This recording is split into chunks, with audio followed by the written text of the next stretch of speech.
అందరికీ నమస్తే అండి. ఇప్పుడు ఒక సంఘటన దేశం మొత్తాన్ని కుదిపేస్తోంది.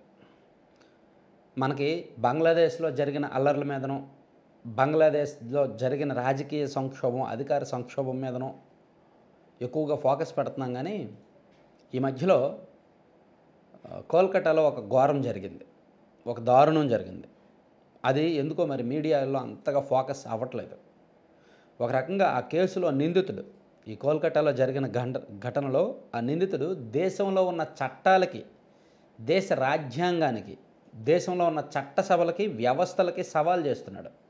దమ్ముంటే నన్ను ఉరి తీసుకోండి అని ధైర్యంగా ఆయన సవాల్ చేస్తున్నాడు.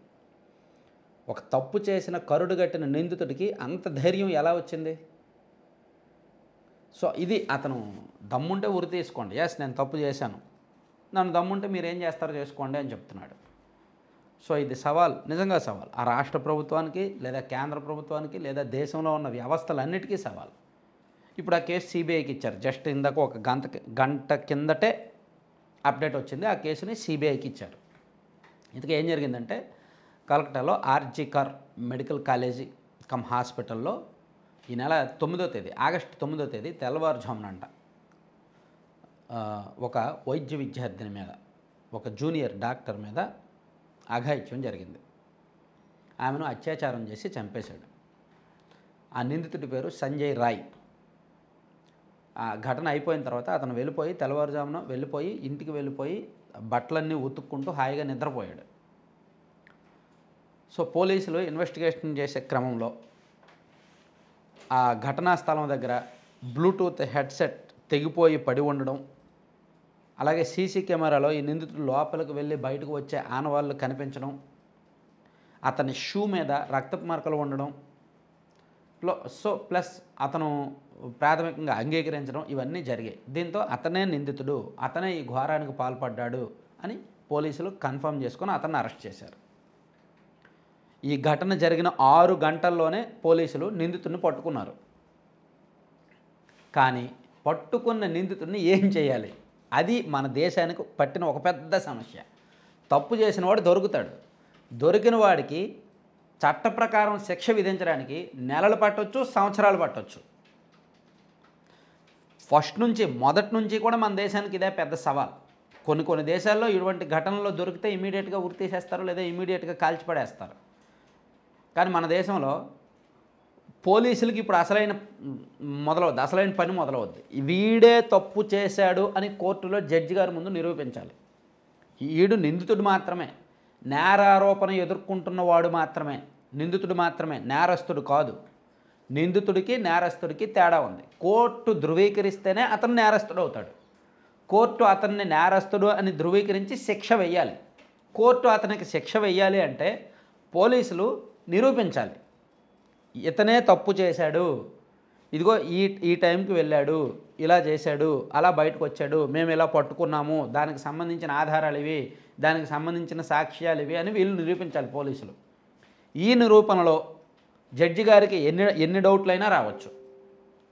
అలాగే నిందితుడి తరపున న్యాయవాది ఎన్ని రకాల వాదనలైనా వినిపించవచ్చు. అంటే మన దేశంలో జరుగుతున్న చాలా దారుణమైన క్రైమ్స్లో కూడా 99% పోలీసులు ప్రూవ్ చేయడంలో ఫెయిల్ అవుతారు. కేసులు కొట్టేస్తాయి. ఎందుకంటే మన దేశంలో ఉన్న న్యాయ వ్యవస్థలో ఉన్న లోపాలు అవి. ప్రపంచం మొత్తం చూస్తుండగా, ఒక రోడ్డు మీద, నడి రోడ్డు మీద చుట్టూ జనం చూస్తుండగా ఎవరినో ఒకరిని మర్డర్ చేశారో అనుకుందాం. అది వీడియో తీస్తారు కదా. సో ఆ మర్డర్ చేసిన వాడిని, చూసిన వాళ్ళు జడ్జి గారికి సాక్ష్యం చెప్పాలి. ఎస్, ఇక్కడ జరిగింది, మేము చూసాము అని. ఒకవేళ ఆ 100 మంది చూసిన 100 మందిలో ఏ ఒక్కరు సాక్ష్యం చెప్పకపోయినా అతను చెయ్యనట్టే. వీడియో ప్రూఫ్ చెల్లదు. వీడియో ప్రూఫ్ కొన్ని సందర్భాల్లో మాత్రమే చెల్లుద్ది. ఆ 100 మందిలో ఏ ఒక్కరైనా వచ్చి సాక్ష్యం చెప్పాలి. దాంతోపాటు అతను ఏ కత్తితో చేశాడు, ఏ రకంగా చేశాడు అనేది ఆధారాలు కూడా చూపించాలి. అంటే నేరం జరుగుద్దండి. జరిగిన నేరం ఏ విధంగా జరిగింది, దానికి సాక్ష్యం ఏంటి, ఆధారం ఏంటి అనేది పోలీసులు చూపిస్తేనే జడ్జీలు నమ్ముతాయి, ఇతను తప్పు చేశాడని నమ్ముతారు. నమ్మి అతనికి శిక్ష విధిస్తారు. అప్పుడు అతను నేరస్తుడు అవుతాడు. సో అంత డెప్త్ ఇన్వెస్టిగేషన్స్ అన్నీ జరగాలి, అంత డెప్త్ వాదనలు జరగాలి, ప్రతివాదనలు జరగాలి. అవి అలుసుగా తీసుకొని ఇటువంటి నేరస్తులు ఇటువంటి సవాళ్ళు చేస్తున్నారు. ఆ కలకటాలో ఇప్పుడు దేశం మొత్తం మీద మెడికోస్ ఆ ఘటన తలుచుకొని బాధపడుతున్నారు. ఒక డాక్టరు నైట్ డ్యూటీలో ఉన్న ఒక డాక్టర్ ఒక వైద్య విద్యార్థిని మీద అవుట్ పోస్టులో విధుల్లో ఉన్న ఒక వాలంటీర్ విధుల్లో ఉన్న ఒక పోలీస్ అవుట్ పోస్ట్ అంట అతను విధుల్లో ఉన్నవాడు వెళ్ళి అంత దర్జాగా ఎంతో దారుణంగా అఘాయిత్యానికి పాల్పడి ఆమె మెడ ఎముకలు విరిచేశాడంట. ఆమె ప్రతిఘటిస్తే మెడ ఎముకలు విరిచేసి అంత దారుణానికి చేసి ఒడిగట్టి దర్జాగా ఇంటికి వెళ్ళి పడుకొని బట్టలు ఉతుక్కొని అంత చేశాడంటే, పోలీసులు అరెస్ట్ చేశాక కూడా దమ్ముంటే నన్ను ఉరి తీసుకోండి అని సవాల్ చేశాడంటే ఖచ్చితంగా దేశంలో న్యాయ వ్యవస్థకే కదా అది ప్రశ్న, దేశ వ్యవస్థలకే కదా అది సవాల్ కదా. సో అంటే ఎందుకంత సవాల్ చేశాడంటే వాడు ఎంత కరుడు కట్టినాడో చూడండి, ఎంత ఆరితేరారో చూడండి. ఇప్పుడు ఈ కేసుని సిబిఐకి ఇచ్చారు. ఇందులో కొన్ని అనుమానాలు ఉన్నాయి. వాడు ఒక్కడైనా ఇంకా ఎవరైనా ఉన్నారా? వాడు ఒక్కడే అయితే ఇంత ఘాతుకానికి పాల్పడగలడా, ఇంత ధైర్యం చేయగలడా? ఇవన్నీ కొత్త కోణాలు, కొత్త ప్రశ్నలు వస్తున్నాయి. వాడు మాత్రం నేను ఒక్కనే చేశాను, నన్ను మీరు ఏం చేస్తారో చేసుకోండి అంటున్నాడు. కానీ సమాజానికి పోలీసులకు మాత్రం అనేక అనుమానాలు వస్తున్నాయి. సో ఇప్పుడు సిబిఐకి అప్పచెప్పారు. సిబిఐ రంగంలోకి వస్తుంది. సాధారణంగా సిబిఐకి అలవాటు ఏంటంటే ఏ కేసు అయినా టేకప్ చేసిన తర్వాత ఒక 50% చాలా స్పీడ్గా ఇన్వెస్టిగేట్ చేస్తారు. అది ఇది ధూమ్ అని చాలా స్పీడ్గా ఇన్వెస్టిగేట్ చేస్తారు. అక్కడ అవతల వాళ్ళకి ఆశ పడుతుంది, ఎస్ సిబిఐ వాళ్ళు క్లోజ్ చేసేస్తారు, చాలా స్పీడ్గా ఉంది, బాగుంది అని అనుకుంటారు. నెక్స్ట్ 50%కి మాత్రం నెమ్మదిగా అంటే ఫస్ట్ హాఫ్ ఒక గంటన్నరలో అయితే సెకండ్ హాఫ్ సంవత్సరంన్నరలో అయినట్టు అలా ఉంటుంది అనమాట సిబిఐ ఇన్వెస్టిగేషన్. సో ఇప్పుడు ఈ కేసు సిబిఐకి ఇవ్వడం మంచిదే అయినా సిబిఐ వాళ్ళు ఎంత సీరియస్గా తీసుకుంటారు, ఎంత త్వరగా కేసుని కంక్లూడ్ చేస్తారు, ఎంత త్వరగా సాక్ష్యాలు ఆధారాలు సేకరిస్తారు, ఇవన్నీ కూడా సవాల్ అన్నమాట. సో దేశంలో ప్రస్తుతానికి ఇన్ని జరుగుతున్నాయి. ఇప్పుడు దీని మీద కూడా చర్చ. వాడు ఏ మతస్థుడు, వాడు హిందువా ముస్లిమా, వాడు హిందూ అయితే ముస్లిమ్స్ అందరూ ఆయన తిట్టడం, వాడు ముస్లిం అయితే హిందువులందరూ ఆయన తిట్టడం, ఇది జరుగుతుంది.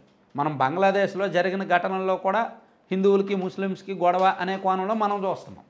మనం మీన్స్ కొంతమంది చూస్తున్నారు. ఇదిగో ఈ కలకటాలో జరిగిన ఘటనలో కూడా ఈ రాజకీయము మతము ఇవన్నీ వెతుకుతున్నాం.